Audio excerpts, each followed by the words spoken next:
Hey, what's going on, everyone? Welcome to another episode of About Abroad, where it's my job to introduce you to people who have built amazing lives for themselves in various foreign corners of the globe. We're talking with expats and thought leaders about moving abroad, remote work, visas, and all the fun and practical knowledge that you need to know to follow in their footsteps. If you've ever dreamed of making a life for yourself overseas, maybe working remotely or embracing long-term travel, retiring or studying abroad, or even just taking a peek inside life beyond your borders, you've landed in the right place.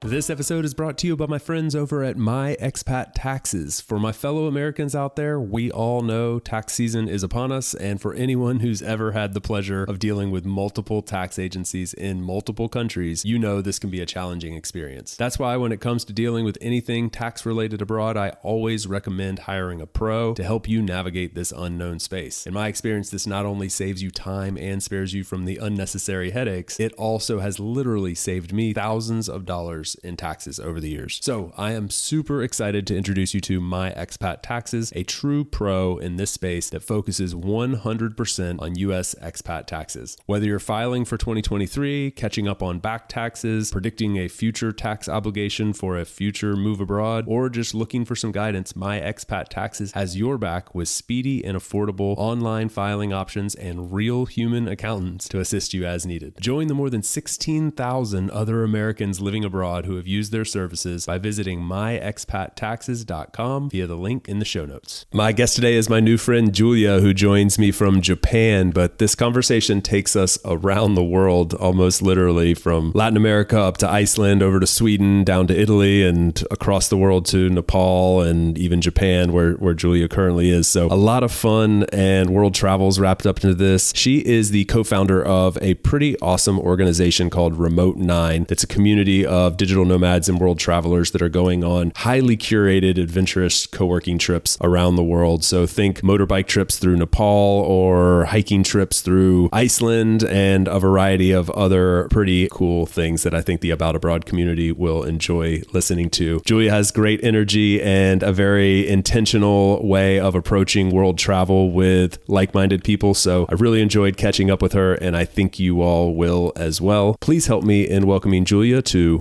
About Abroad.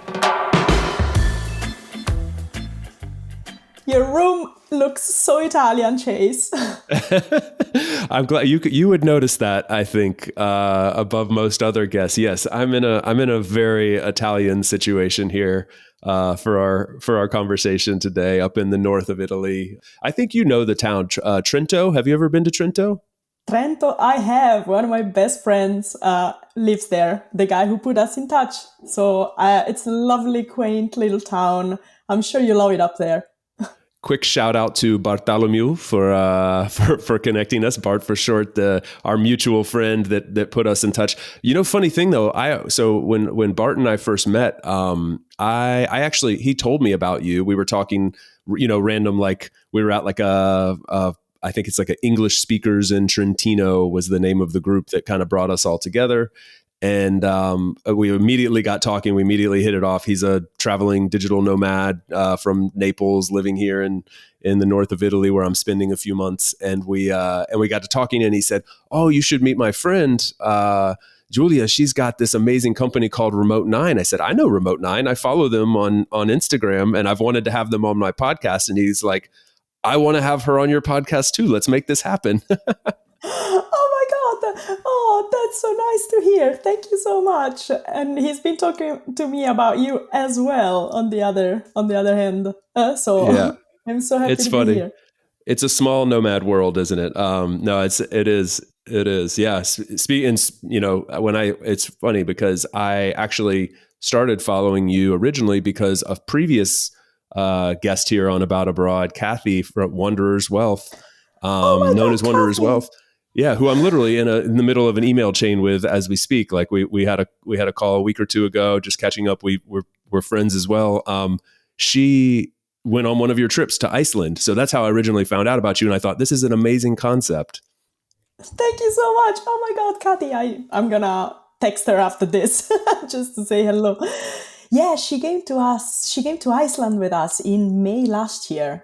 We went. It was an amazing group, amazing adventure. Iceland is one of our favorite places to go to, and like, yeah, we just loved having her. And like the group was fantastic. Have you been to Iceland? I have, yeah. I went one time actually. So my full time, like this is my side hustle here with About Abroad. But my full time job, I work at a company called Doist, and we do an annual retreat every year where we bring the whole company, about 100 of us, to a destination. And the first year I joined Doist, we did our retreat in Iceland. So it was like 7 years ago. But it was fantastic. I mean, like just an outdoor person's paradise, right? Indeed, we say it's a content creation buffet. Like everywhere you go is just stunning, and every like after every bend, after every mountain, you're just like whoa, whoa, whoa. Everything is just it looks like a different planet almost. It's fantastic, and what a dope company to work for! Like they take you to Iceland for a team retreat. Wow. Yeah, I mean, it's an awesome way to, we're a fully remote team. So we have like 100 people in 35 different countries. Those 35 countries span all time zones. So we can't get together like physically very often. So twice a year we come together. Once and it's funny, we kind of take a similar approach to you in one way because we do this all hands where we have 100 people in one place. And then about 6 months later, we do what we call mini retreats where we have like your individual teams coming together. So that could be like a team of 5, it could be a team of 10. I think our biggest is a team of 18. And so anyway, they're smaller groups, which we're both like in the, event retreat organizing space. Like, as you know, breaking down that bigger group into smaller groups really helps create some deeper bonds. So we tackle the human connection in person thing from two different angles with the all hands and the smaller groups, and it works well for us. Yeah, we also found that we also started with a bit of a bigger group, but we found that if the group gets too large, then obviously the dynamic shifts and groups within the groups start creating. Therefore, the group is not really united. And then these little gangs start forming. While with a smaller group of like 10 people, between 9 and 12, let's say, we found that that's the optimal number to have enough time to get to know everyone, not enough people to get bored, like not enough people to get overwhelmed, but not too little people to get bored, if that makes sense. So yeah, and you have time to build deeper connections with everyone, which is what we strive to do, what's really important to us, and I bet what's important for your company as well, in your team, obviously. 100%. Yeah, that's what it's all about. These things are big investments for companies and for individuals, like to take the time to go invest in some of these trips. And so you want to get those connections out of it. And you mentioned like you landed on this. It sounds like you toggled between some different numbers. You experimented. Was there some sort of like science behind landing on 9 people? I mean, it's the company. We haven't even introduced the company yet, so we're going to naturally talk about this. But the company's called Remote-9, and I'm curious to hear a lot about the story. But like just starting right there, like how did you land on 9 people? So 9 people is the exact amount of people that fit into an Icelandic hot tub. Okay. All roots go back to Iceland. I love it. Exactly. So that's this short version. The long version is yes. Machado's who's my co-founder. He's been doing running trips, different audiences for 12 years. He started with backpackers in Australia, and then he moved on to shorter retreats, 1 week retreats for digital nomads, and now on to adventure road trips. And when he was doing backpacker trips, he would run groups of maybe like 15, 20 people. And then that's what he noticed. They noticed that the dynamic was a little bit off and people couldn't really connect on a deeper level because there were too many people and too short, like too little time to connect with everyone. And so eventually the retreats that he did were like more like 12, 15 people. And then we landed on 9. 9, yes, the hot tub thing, but it's mostly because 9 people is the right number to fit in a hot tub, in the sense that the group is united and we all fit in the same van, which means, we sing the same songs, we look at the same things outside, conversations spark in the same space, and we can all participate. We all fit around the same dining table. So again, there aren't multiple conversations going on. We're all participating into one conversation. And the hot tub. We all sit in the same hot tub and we all can share one conversation, and everyone can just share their perspective on that topic. And this really helps foster those connections as a group. So there is a lot of thought behind it, yes. Intentionality makes all the difference in the world, and I think like putting a cap on things is often seen as like a limitation, but I see it in many cases as like an enhancer when you're talking about like the quality of the experience. I think a lot of people may at first glance see something and say, oh, well, like the more people there are, the more opportunity I might have to connect with someone or to find the right business partner in a networking event or, whatever it may be. But I think like more and more as I get like a little bit older, I don't know if necessarily wiser, but the more I learn about like life and go through some of these experiences, I do really appreciate like smaller, more intimate groups where you can get a lot more quality than quantity. For sure. I experience the same. I'm a bit of an introverted person. And when the group is too big, I really get overwhelmed. And therefore, I just like retreat in my own shell because that overwhelm is just too much to handle. While in a smaller group, especially if I know that the people in the group come in with the same mindset that I have for sharing, for being open-hearted and vulnerable, then I can relax and I can just, I know I'm in a safe space where I can be myself and where I can open up. And that also helps foster connection. That's why the intimate group as a business strategy is pretty crap, in the sense that it's a terrible business idea. Like only 7 paid participants on a trip like that, it's obviously not a great business plan. But we don't really care about that. We care about creating the connections. That's why we're doing it. It's a big passion project for us. And so we are, going quality over quantity for sure. What a cool opportunity too, though. If you love this stuff and if you already have the experience doing it, you're already a world traveler and kind of know the locations, or if you're not, you get to discover them.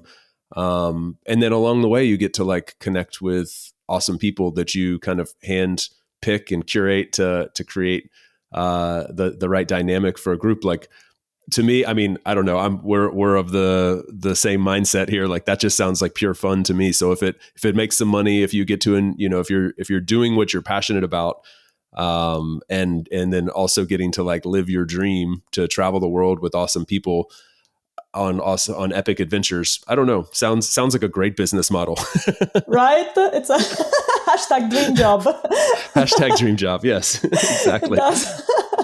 It does. We did it. Well, the reason why we started it's because we were a bit lonely, first of all, because I don't know if this happened to you or if it resonates. I'm sure it might resonate with some people from your audience, but like the digital nomad lifestyle and like traveling around consistently all the time can get pretty intense and pretty lonely and pretty draining. So doing it with people who are your best friends and exploring the world, having fun adventures with people you can truly connect with, or you already have connected with, then it can make the difference between an amazing lifestyle with of happiness or a meh lifestyle of kind of struggling to get to the next location and lots of logistics. Oh my god. So mamma mia. Totally. I can absolutely relate to you on that. I want to actually, let's back up a little bit, because I actually don't know like the sort of like the beginning stages of Remote-9, and also like I just know some bullet points on what you offer, but I probably know more than the audience. So let's kind of like set the stage a little bit and like go back to the beginning and tell the story, and then like what your sort of service offering is now? Because I think that will set people up with a little bit more context for like, okay, what are we actually talking about here? Sure, fair enough. Yeah. Okay, so Remote-9 is an organization that runs co-working adventure road trips for digital nomads who want to connect on a deeper level and build meaningful, long-lasting relationships that go beyond borders, basically. So that's like the elevator pitch. To give a bit more context, we take, as we mentioned, nine remote workers on road trips or other kind of experiences like sailing trips. We're thinking about organizing motorbike trips. We're all sorts of trips that digital nomads don't normally have easy access to, that are maybe logistically tricky to organize. Motorbike trips, sailing trips, the kind of trips that are either logistically very difficult to organize for digital nomads, because a motorbike trip with good internet and like places and time and space for co-working and stuff, it's quite tricky to organize, and sailing as well. So these kind of adventure trips that are a little bit more on the unconventional side. And we use these experiences as a tool to create those deep, long-lasting connections, because we discovered that deep bonds are created when humans experience strong emotions together. So either laughter or cry, or like just look at the best landscape that you've ever seen, or like jump off a cliff hand in hand with your companions, or true story, like slide down the side of a volcano in Iceland on the snow. All of these kind of experiences that trigger these strong emotions, release all of the good shit in your brain, like all of the good hormones that make humans truly bond. So everything on the trip, on the experience, is designed to trigger these emotions and therefore build that connection. So yeah, that's basically what we do. Our product is human connection. And then, disguised as a travel company, a retreat company for digital nomads. Got to be the coolest product offering ever. I agree. It's such a great concept though, because like you're combining the small group mentality, so you can build those like deep connections over a period of time. What it's like normally like 20 days or something, correct? Yes, it's a bit longer. Because I think it's a good number. there's thought behind this as well, because it's like after a week we notice that people become friends, and then after 2 weeks they become good friends. After 3 weeks, they become a family. And then after 4 weeks, they start hating each other. So we just stop at that sweet spot, basically. Yeah, like brothers and sisters fighting. You don't want to get to that stage. You want to end on a happy note. Exactly. So 20 days, chef's kiss, perfect spot. Chef's kiss. Yeah, I do think it's a really good number. I mean, so for me, like I also think it allows you. I see a lot of people that want to travel somewhere for like a month. Like so. For example, you have a trip coming up in Japan that I happen to know about. And like, so if it were me going on that trip, I would think like, cool, I can do this for 20 days and I can bookend 3 or 4 days, 5 days on either end, do my month in Japan and kind of get a little bit of my me time, do exactly what I want to do, but then also get this like epic adventure of traveling around Japan with like a curated group of people. I know my co-working situation is going to be solid. I know that there's going to be adventure and human connection and personal development and all these things like all wrapped up into one. It sounds like a perfect month. See, like the perfect recipe for everything. And a lot of participants actually do this. They come on the trip first so that they can get, as you said, like an overview of the country. They can get acquainted with the space, and they know that they're going to have solid internet, all the logistics are taken care of, all of that good stuff. And then they tend to extend after the trip, which is a smart thing to do because you already have people that you can keep traveling with because you already formed those connections. So if you're staying after the trip, you already know the country, you kind of like can a little bit navigate it. So it's a really great way to get an introduction to a country and then stay a bit longer after that. A lot of people do this, including myself, by the way. So I'll be in Japan for 3 months. So, oh wow, you're already there for 3 months. Are you there now? Actually, I don't know where you are. I am. Yeah. And funny, oh my God, I'm taking this call from a manga cafe. I don't know if you know what that is. But I have no idea. What is that? It's basically a library of just manga comic books. And you have these private rooms where you can book by the hour and you can just read the manga. It's basically like a manga hostel.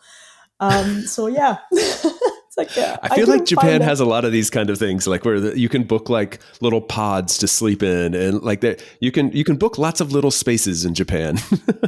Yes, there. I think I don't know. As a culture, they strike me as a bit of a. They fear other people, so anything that can avoid human interaction, it's like, in a way, I think they crave a bit of what we have a lot of in Italy, which is like the kind of like communality where you actually just talk to people in the queue or the post office or something like that. You don't have that after spending a few months in Italy now, I'm wondering how you jive with that, because it's so. I mean, I lived in Spain for almost 5 years, and come from like the southeast of the U.S. where we're very kind of like huggy, touchy feely. Spain is definitely like that. Italy's very like that. You eat in big groups. You share food. You do the cheek kisses and the hand and the touch. Like when a lot of people sometimes I catch myself doing this when I go back to the US. I've gotten to be very like when I talk to someone, I like put my hand on their shoulder. I have a friend back in Spain who like, when he's talking to you, he like is always touching you. It's like sometimes even like linking his arm with you, it's very, very familiar in that way. And I catch myself doing it sometimes and see people's eyes kind of like, what are you doing? So now I'm imagining you there in Japan where they're like, go in your own little pod and don't come near me. And you're like, Mamma mia, come on, let me. Please. I just want to have a conversation in my broken Japanese. Oh, lol. No, it is a bit of a culture shock, but honestly, I lived in the UK for 10 years, so I'm kind of used to suppressing that a little bit, that side of me. And now I'm kind of like, I understand when it's okay to be doing that and when people are not so receiving of that, like they don't like receiving that stuff. So I kind of navigate that a little bit better now. When I was in Italy, I would not have boundaries. Open the floodgates, just like the touchy-feely comes out. Exactly. That's such a fun part of spending a lot of time abroad, though, right? Because you do become very self-aware of little things like that. Like I never thought about that exactly what we're talking about now before, like moving abroad for the first time.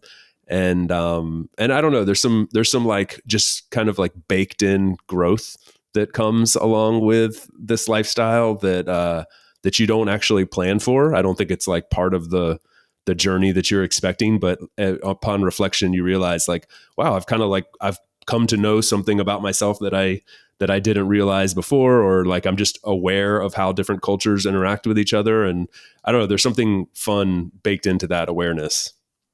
For sure. And I don't know if this happened to you, but for example, I take a lot of things way less personally now because I just think it's cultural thing. Like that's my first thought. It's like, oh, they're doing this because it's what they do. It's like, it's just who they are because of where they're from and their experiences, rather than, oh, they're doing that because whatever other reason. So I feel that I'm a lot more flexible mentally about everything. And you're absolutely right. You start learning a lot of things that no one talks about. No one knows that they're like the byproduct of of traveling and living abroad and moving and overcoming all of these challenges that come your way. Absolutely. Yeah, I mean, like a directly connected to that, like a skill or like a muscle that I feel like I've strengthened is like the ability to see two sides of any given conversation or any given conflict, whatever. Whereas like before I might've been like much more like myopic on just like one side, like I see it this way. And I think having lived amongst people who approach problem solving or, social issues or the way that they, educate themselves or whatever it may be, like being around people who do things differently than the way I was raised to do them or see them, has definitely strengthened that muscle. So I'm like, I can look at a topic, look at an issue and kind of like not take it personally if someone sees it differently than me and see their side of it. And I feel like that's, helped me in so many situations now since having like, really honed that skill a little bit more. Yeah. And if you approach life with this mindset, you grow even more and more and more. Because if you approach life with this mindset that everyone has something to share and you shouldn't take things personally, and there's always two sides of the same coin, you start also learning what everyone else has to teach. Because by keeping an open mind, you are able to absorb other points of view, and that will kind of like give you mental plasticity in a way as well. And you learn so many things that are like, you think they're random, like there's so many random things, but you never know when you're gonna need that skill or when you are going to think, oh, I know this, I've seen it done once in Nepal by this woman or whatever, and then you're like, oh, now I can do it too. So it's so enriching to meet and learn from people from different walks of life. I really appreciate that about traveling. Yeah, well, we totally agree. There's some like quote out there that it's like on bumper stickers and stuff, but I can't remember it exactly. But it's like like those who don't travel like only read one chapter of the book or something like that. It's like some famous quote that I obviously can't regurgitate now for some reason, but I do think there's some truth to that. It's like, if you don't get a chance to read the other chapters, being like other countries and cultures around the world, then you are sort of like you're selling yourself short and missing out on a big part of life. Of course, it's not for everyone. It's, I know I have really close friends who I have a ton in common with who have like zero interest in ever leaving home. Like they're, or like maybe going on just a vacation every now and then, but there's no like deep interest in that. And that's fine too. But for those of us that have that itch, I think like you always owe it to yourself to try to scratch it and just like go out there and experience as much of it as you can, because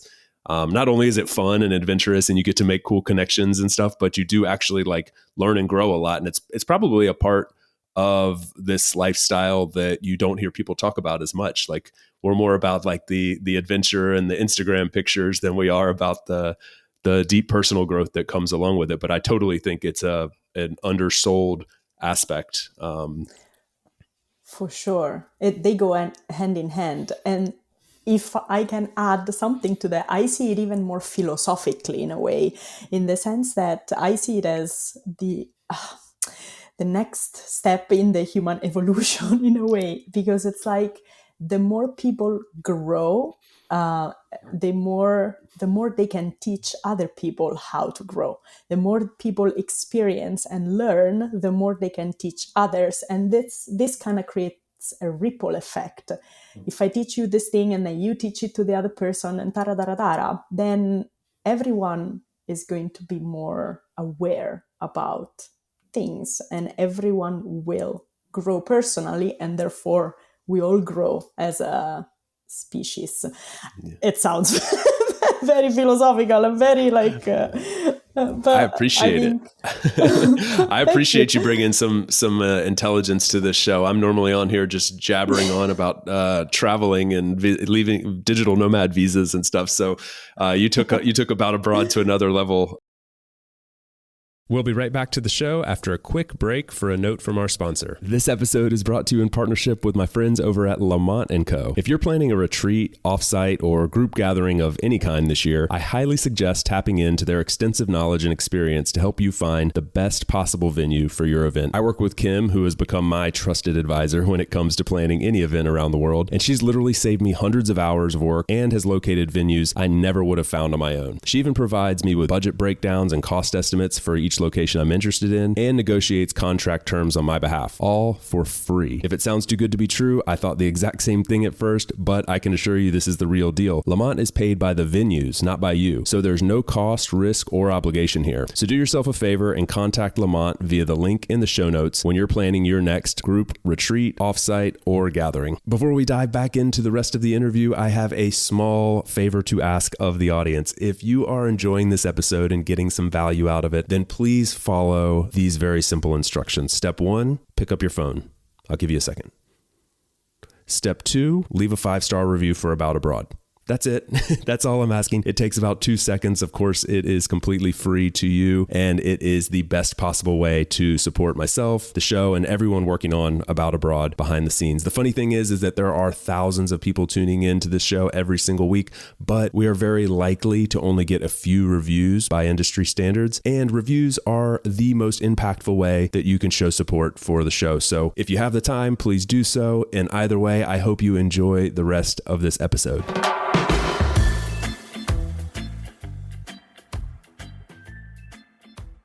Okay, now back to the episode. I was going to tell you, right as we were getting started on this, I pulled up your website and I was looking at the description of your upcoming trip to Japan. I'm just going to read this really quick because it sounds so incredibly awesome. So we're all about that slow-paced, laid-back vibe that lets you have the best of both worlds. Co-working and adventure. Picture this, retracing the steps of Japanese samurai and geisha, discovering ancient temples and futuristic wonders, bathing in natural hot springs surrounded by bamboo groves, slurping on juicy ramen and tasting the freshest sushi.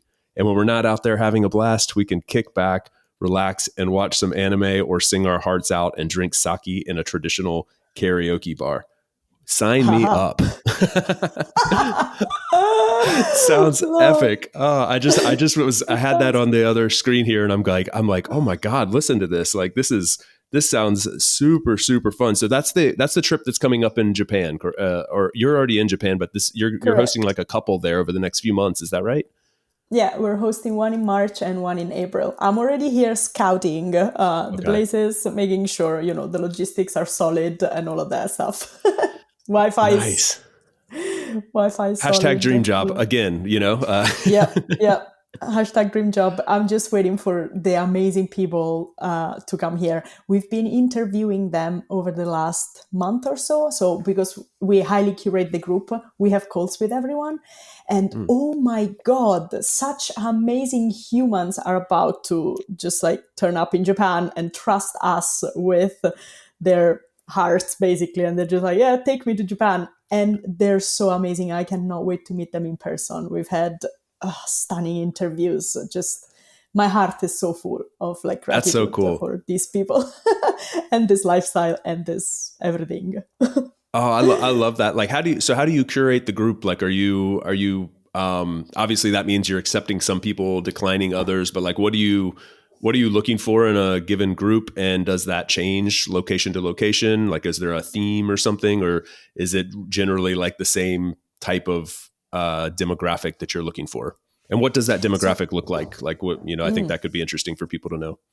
Sure. So one thing that the person who's a right fit for the community is, we call them hell yes people. So people who have that positive attitude to life, but not toxic positivity. It's just like a positive outlook. People who are ambitious and people who are open-hearted, and they're willing to get vulnerable. They're willing to just really strive to connect and grow. So we are looking for these kind of unicorn humans who want to contribute to also something greater than themselves, because our long-term goal is creating the community. So we don't want someone who just, oh yeah, this sounds like a dope trip, I will join, and then I will never see them again. We want someone who was also looking for those deeper connections, because we want to have a long-term community after the trips. So that's pretty much our main quality that we look for in people. And we all, people who apply to our trip and who resonate with what we're doing, they're all pretty dope, and they're all on that personal development journey. So I've been lucky to interview so many amazing people that I learned so much from.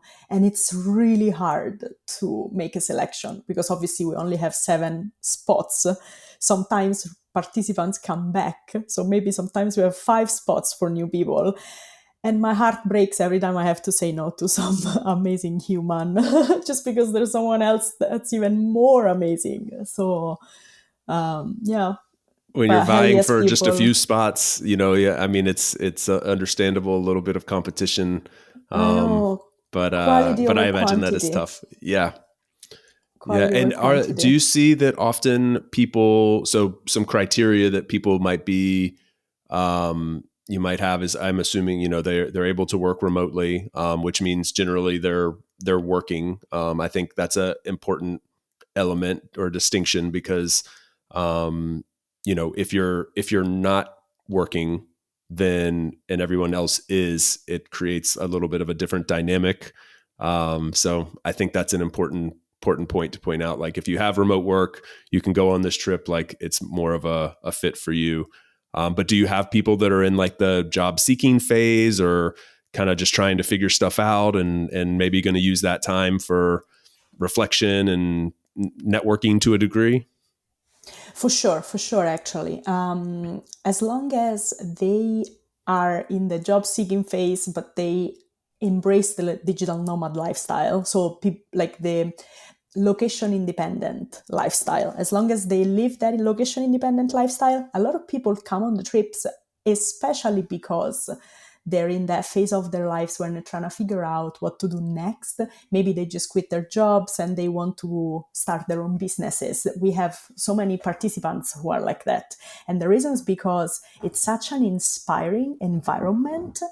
You're surrounded by, again, all of these amazing people who are ambitious and they're like experts at what they do. They have walked so many paths in life. They know so much about a lot. And so being surrounded by all of these people who are willing to share their expertise, their inspiration, their energy is incredibly motivating and inspiring for someone who's trying to figure out the next step in life, as well as obviously offering kind of like a greenhouse for networking. Because if you build a solid friendship with someone, then the trust that you need in order to maybe start a business with them, or in order to, I don't know, outsource or work together with them somehow on a professional level, the trust is there. And so the business opportunities just come because of the relationship that has been created. And therefore, a lot of people come in search of, I have this business idea. Who wants to join me? Who wants to partner up with me? Or, hey, I need someone who's amazing at Instagram ads because I can't get my business off the ground. Do you know someone? And therefore, not only do you build friendships that last for a lifetime, you also build very precious professional connections. As a matter of fact, that's how Machado and I met in the first place. I went to one of his retreats. We became really good friends. And then he was like, hey, by the way, I have this idea of starting Remote-9. We take remote workers on adventure road trips. We have a blast. Do you want to join me? Do you want to do it with me? It took me about 2 seconds to think about it. And I was like, hell yeah, Machado, Yeah. let's do it. I love the So hell yeah decision framework. It's like, if it's not a hell yeah, it's a no. And that's, exactly. and when it feels like a hell yeah, you have to take it. It seems Yes. like it aligns perfectly with your background, Andreas' background. And you've built something really cool. Another element that I think is worth pointing out, that at least jumps out at me, comparatively to, like, let's say, for example, I wanted to go to Japan on my own and go to a co-living and live there and, do some masterminds and digital nomad meetups and things. Like, I could do that, right? Like I could go do my own excursions or even meet up with groups who are doing those excursions together. So I could kind of like curate that myself, and I could have the community in a way. But adding in the adventure element, where, as you mentioned, like it's not just about the adventure for the fun. It's also about like you build deep connections through those adventures and excursions, and experiencing those highs and lows together as a group. Like, but that adventure element is really cool. Like when I look at the itineraries for the places, like we're talking a lot about Japan, but as you said, you've done these in Iceland. I see you've got a sailing trip in Croatia coming up. Like you're doing things that are outside of the ordinary. You're getting off the beaten path, getting away from some of the tourist traps. And I think that is something that's really powerful and also very exciting and like new and novel. And for experienced digital nomads and people that have been doing this, some sort of this lifestyle for a long time, they're looking for that, right? Like they want something like, I don't want to go, I'm in Trentino in northern Italy right now, not in Milan, for example. Like at this stage of my journey, I want like a different, more like adventurous excursion. And so I don't know. I think you've hit on something really interesting there as well. Do you find that that's something that people in your group are really looking for? As well, yes, because after you've been a digital nomad for a while, you've done Bali, you've done Lisbon, you've done Madeira, you've done it all. It's like you're looking for, and it's not about the place anymore. I met someone recently in the Philippines, and something they said that really struck a chord. They were like, after 3 years of being a digital nomad, this is just another beach. That is just another mountain. The touristy spots, the spots where every digital nomad goes, they kind of become old after you've done it for 3 4 years, 5 years of you've seen it. So you are looking for experiences that are more meaningful, deeper. You're not looking for anything superficial anymore. At least that's what most of our participants want, is to go below the surface, dig deeper, finding like experiences that are more unconventional, like a motorcycle trip through Nepal, camping. It's not something digital nomads do. It's not an easy thing to do. And like, wouldn't it be cool to be able to say, I've done that in my digital nomad journey? So people look for something that would make them say, my life is dope. Not because I'm sipping mimosa in a villa in Bali. Everyone can do that. It's so easy to do. Like, just book a flight, go to Bali, and it's the easiest thing. It's like you might as well have stayed in your comfy London flat or wherever, while you go hike the Annapurna circuit while working remotely. You go, like on a tuk-tuk trip of the Himalayas. You go in the rainforest on a kayak trip. All of these things that make you really say, fuck, life is awesome. Yeah, and to keep in mind, like if I wanted to go on a motorbike trip in Nepal, maybe I could figure that out. Like I'm a fairly experienced traveler, and I'm not sure I could actually figure that out on my own without some help. So I would look for some help with that regardless. Setting that aside, I also need to keep working, right? So like Yeah. I need to know that I'm going to have solid connection, that I'm going to have a comfortable place to lay my head at night, that I'm going to have a place to take calls from. And like, packaging all that together is really hard, even for the most experienced traveler and nomad out there. So I think like that's super cool as well. Could you illustrate a little bit? Like I looked at some of the itineraries, but better than me, obviously. Like what in Japan for this trip you have coming up, for example, like what does the kind of the high level bullet points look like for the excursion or for the itinerary, just to kind of like paint a picture? Ooh la la. Okay. So we're gonna cover obviously some of the unmissable highlights in Japan. So we're going to Kyoto, for example, which is obviously beloved by many, many travelers. But we're also going to like little countryside towns where no one speaks English. I am learning Japanese myself because we have to kind of overcome this. But we are going to go to in the middle of the mountains to hot spring towns that have inspired Miyazaki. I don't know if the audience might know. And I'm not going to say names because it's like hard to pronounce and probably no one will know what I'm talking about anyway. But we're going to go to like a little tiny town in the northern part of Japan in the Alps, and which is famous for sake breweries. So it's an area where they brew sake. And we're going to go hopping between all the sake breweries and do the sake tasting. We're gonna go to do tea ceremonies. We're gonna go explore how like an old samurai house and see how they used to live. We're gonna meet geishas, hopefully in Kyoto. We'll see, they're very elusive. We're organizing like origami. So we're gonna really explore the cultural part of a country like Japan because there's so much to see. And then we're going to do some hikes, but the Japan trip is mostly going to be about the cultural discovery, I would say. Iceland is all about adventure. So we go on hikes, we climb volcanoes, we go snorkeling in the tectonic plates, we take ice baths under frozen waterfalls. So it really depends on the kind of country that we go see. Some countries are more suited to adventure. Some countries are, like Japan, more suited to more cultural experiences. Epic. Oh my God. It sounds so fun. I wonder, do you see a lot of, like, I'm thinking about that trip for myself right now. And I think like, it's something that I would love to go on either of those trips, but I wonder about doing it as, so I wonder about doing it as a couple though. Like, do you see a lot of, is it mostly singles or do you see couples or even like families to some degree joining? Like, what's the age and relationship status demographic? Demographic.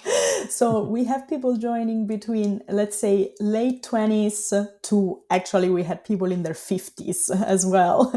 We truly love have a wider spectrum of ages as well, because again, the older people can mentor younger people can bring energy to the oldies, and so it's just like again, it fosters an intergenerational kind of community as well, which is, again, the long-term plan so that people of different ages can really share with each other. But generally speaking, let's say average is mid-30s, 30, early to mid-30s. In terms of couples, we do have couples on trips, and that's super awesome to see how, it's really inspiring to see how a couple can live that lifestyle together, because a lot of us are single, but we actually crave a partnership of some kind.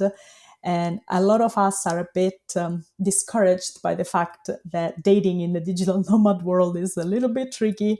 And so having couples who embody you can do it, this is possible, you can have a life partner and travel the world with them, it's truly inspiring for all of us single people.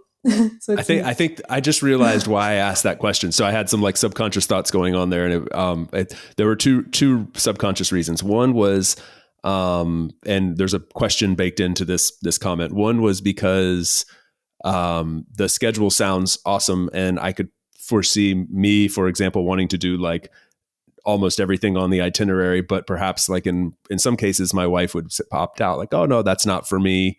This part's not for me. So the question attached to that is like, I assume that there's some, optionality involved. You can, if you don't want to go on some part of the trip or something, you can stay back for that excursion or whatever.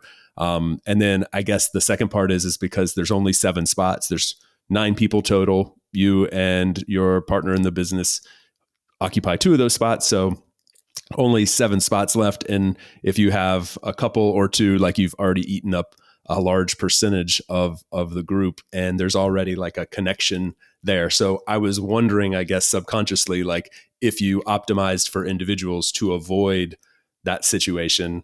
But it sounds like you don't. So that's part's already answered. Maybe you can address the first part. Ish. It's a bit of both, in the sense that we normally don't have more than one couple per trip to avoid the couplely, isolating themselves. Another thing that we do is when we interview couples, we interview each individually, like each person individually, to make sure that they both align and they're both a good fit individually for the community and the trip. And then we also interview them as a couple to make sure that nothing against them, but they're not one of those couples who would just be on their own and like lock themselves in the room and like not engage with the rest of the group. So when we do take couples on board, we also really do make sure that they would be a good fit for the rest of the group. So a bit of mix, but we love having couples. Like the couples that we had so far were absolutely dope. It's the extra layer of intentionality that we've talked about many times today. Like actively thinking through those things makes the huge difference between like a very cool experience and like a completely life-changing or memorable experience that you'll talk about for decades to come. So I think that's awesome that you guys have thought through all the details like that. And I know from the people that have been on the trips that they're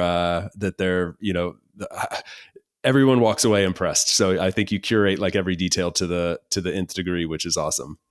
Thank you.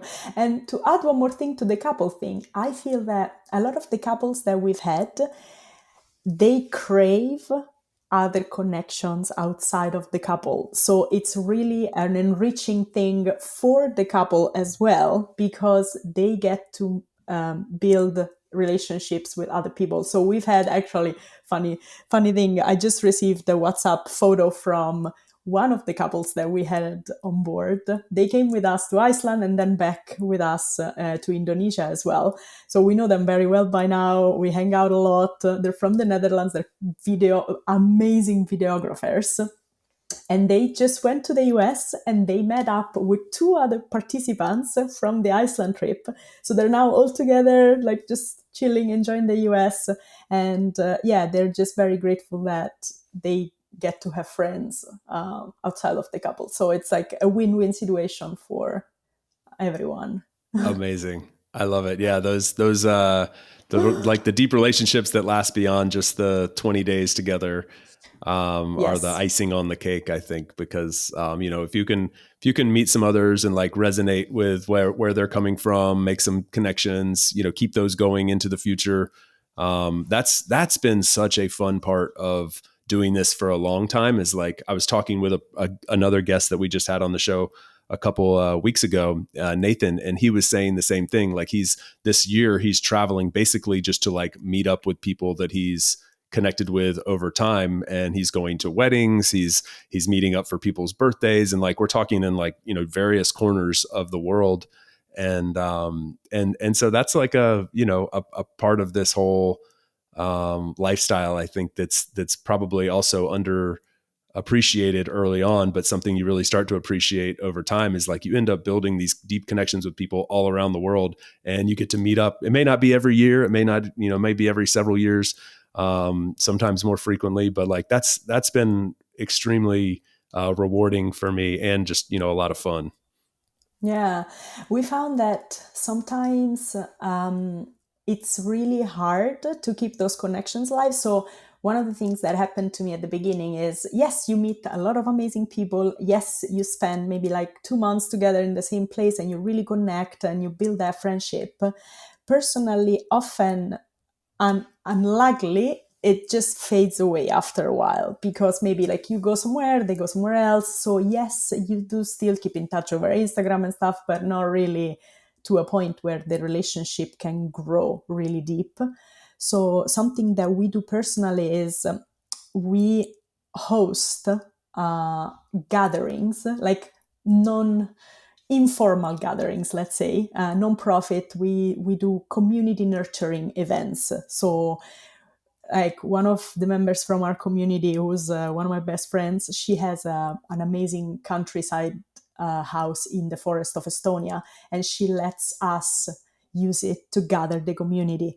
So when we're not running trips, we take it upon ourselves to be the organizers of just random gatherings, because if no one does it, then some people might not really, meet again. They might not take that initiative to go visit each other around the world, while we also do love doing it. And so we create these community nurturing events, and we just like, hey people, we organize everything, you just turn up, it's non-profit, so we just share the expenses, whatever expenses there are, so we make it accessible for everyone.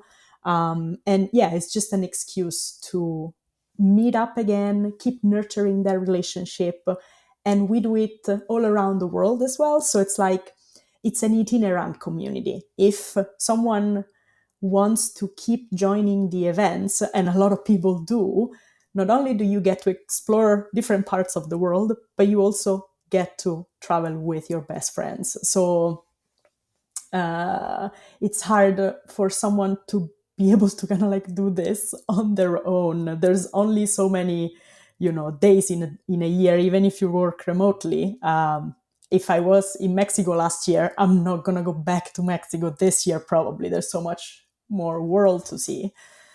So yeah, we we also offer excuses for people to meet again. Yeah, if you build it, they will come. Like you just have Exactly. to create the space for people to come, and then they'll continue. But like, yeah, it's very easy just to get wrapped up in your own life and kind of just like go off on your own, do your own thing, and if you don't have that like crafted space to come back to, or that reason to make that trip there. So that's an added bonus that you guys are doing. What's on the agenda for like the rest of the year? Like people with it, this is going to be released in mid-March. So you're getting ready to host one trip in Japan. I think you've got another one. I see Croatia on the horizon. Yeah. What else is coming up over the course of the next year that people should know about? So yes, if you're listening to this, we're probably singing karaoke and drinking sake somewhere in Japan.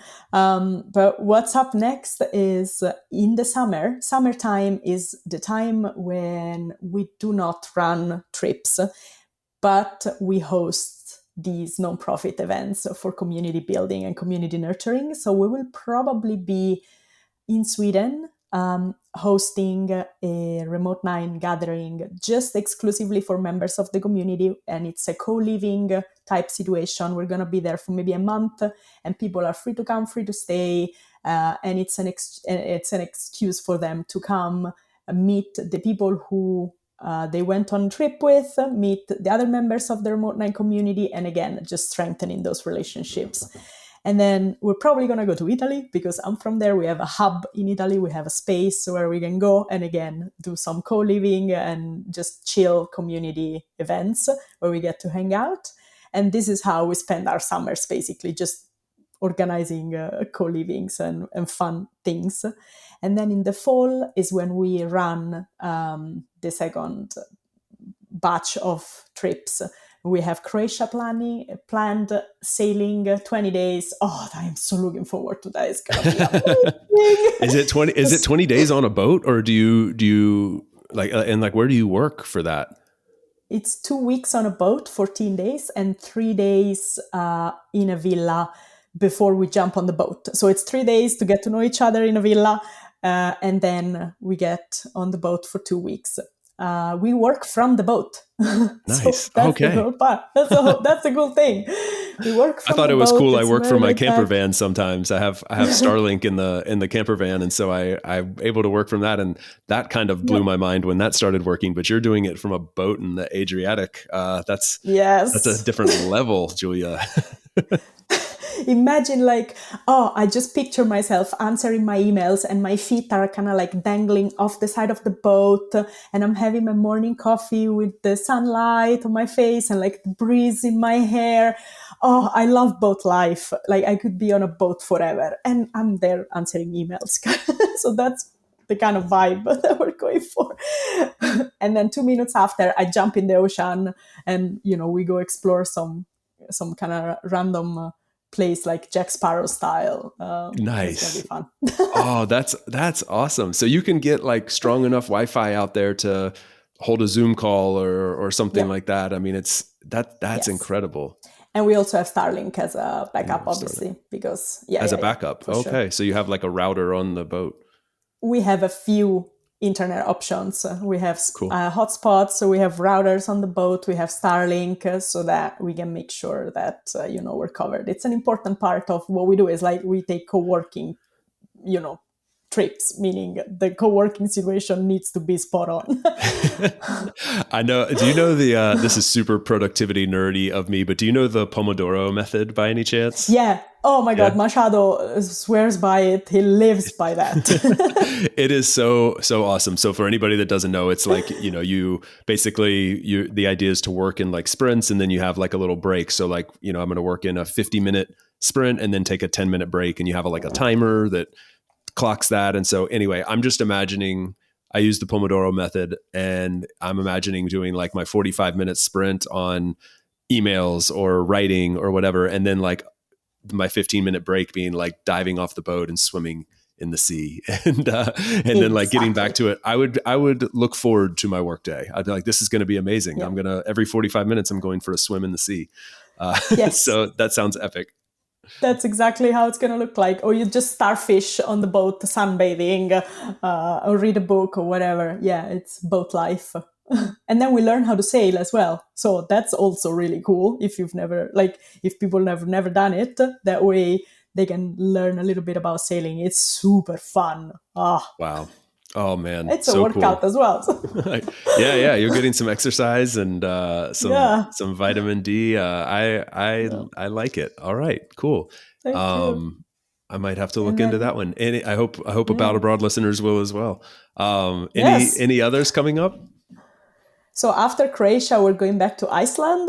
Oh, we love going to Iceland. And then hopefully we'll come back to Japan for a fall trip, because Japan is stunning in spring, but also in fall. In fall, the itinerary might be a little bit different, because we really want to optimize for, the colors and all the fall festivals that they have. So we're doing that. And then my favorite, in the winter, we are going to create our first Remote-9 digital nomad village, probably somewhere in Central or South America. And this is quite a unique concept, and it's going to be our first time doing it. We are going to go to a town. We don't know really where yet. I can't disclose it. I can't disclose where we're thinking about going. But we're gonna rent 1, 2, or 3 villas, and we're gonna co-live there for about 3 months, and we're gonna create like a mini village for the Remote-9 community to use as a base from which we can explore Central or South America. Epic. Oh my God. It sounds so fun. I'm With all so the intrigued by that people. one. Thank you. Yes, I can't really say much more at the moment, but I am really looking forward to it, because it's going to be the culmination of the community that we've been building over the last 3 years, where everyone's going to get together. A lot of people are already like really good friends. So it's like, I imagine this idyllic village where you get to live day by day by day with your best friends, explore together, learn from each other, just support each other. It's this like greenhouse for happiness, basically. And we all get to live in this village together. And it's a pilot concept that we're testing out this year. So I'm super excited. Incredible. Well, I have high hopes for that one as well. I think I don't think you'll have a problem filling it, based on everything you're doing and have shared here today. So yeah, we could talk about this stuff for hours. I know you have to get back to like real work and enjoying Japan, maybe getting some sleep. So thank you for stopping by, sharing everything that you're sharing publicly. I love following all the social handles and everything you're doing. So while we're on that subject, can you mention real quick where people can connect with you, follow along, learn more about upcoming trips, and we'll place all of those handles and links in the show notes as well. Sure, thank you. So our website is remote9.com, And our Instagram is remote_9. You can find us there. And from there, you can find all of the other bits and pieces, but mostly website and Instagram. Instagram to get to see our raw, authentic vibe. What we're all about. We're a fun bunch. It's fun to follow along. I can attest. I'm glad that we finally got to meet for the first time, because I have actually been following for a while, and this was a lot of fun. I love everything you're doing. So keep up the awesome work. Thank you for sharing, and I hope we get to cross paths on some boat, volcano, or sucky house somewhere around the world sometime soon. I would love to have you. Thank you so much for having me on the show. It's been a blast. You're welcome. Talk to you soon. Bye-bye. Thanks for tuning in today from wherever you are in the world. Once again, I'm Chase, and this has been another episode of About Abroad. For those of you wondering how you can best support the show, I have made it super simple for you. Just go over to the show notes of the episode that you just finished listening to and click on one of the two following links. aboutabroad.com/newsletter to get our monthly newsletter, no spam, guaranteed. Or ratethispodcast.com/aboutabroad, where you can quickly and easily leave a review for the show. It's not just important to me, it also helps more wanderers just like you find us. Finally, don't forget to subscribe on your podcast platform of choice, and we will see you again next week. Thanks again. Hasta luego, amigos.